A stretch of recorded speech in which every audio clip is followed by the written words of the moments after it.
পঞ্চগড়ে ১২টি শিক্ষা প্রতিষ্ঠানের সহস্রাধিক শিক্ষার্থীদের নিয়ে শীত আনন্দ উৎসব অনুষ্ঠিত হয়েছে। শুক্রবার দুপুরে জেলার ৫ পীর সরকারি প্রাথমিক বিদ্যালয় মাঠে স্বেচ্ছাসেবী সংগঠন শিশু স্বর্গ ফাউন্ডেশনের শীত আনন্দ উৎসবের এ আয়োজন হয়। উৎসবে শিশু স্বর্গ ফাউন্ডেশনের প্রতিষ্ঠাতা Kabir Ahmed Akanda, Panchagarh chamber of commerce and ইন্ডাস্ট্রির পরিচালক রায়হানুল আনম প্রধান রিয়াল, বিশিষ্ট সমাজসেবক হুমায়ুন কবির লায়ন, ৫ পীর সরকারি প্রাথমিক বিদ্যালয়ের ভারপ্রাপ্ত প্রধান শিক্ষক নাদিরা ইয়াসমিন সহ অনেকে উপস্থিত ছিলেন। এ সময় ১,২৮০ জন শিশুর প্রত্যেকের হাতে একটি করে শীতের পোশাক, উন্নতমানের ব্যাগ, খাতা কলম সহ বিভিন্ন শিক্ষা উপকরণ তুলে দেওয়া হয়।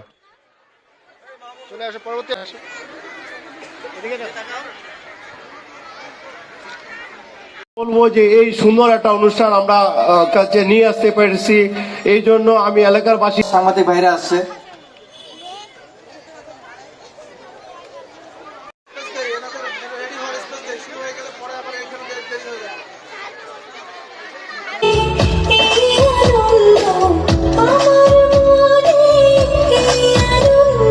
ফাউন্ডেশনের যে উদ্যোগে যে নিয়ে আসতে পারছি, এটা আমরা খুশি কিনা?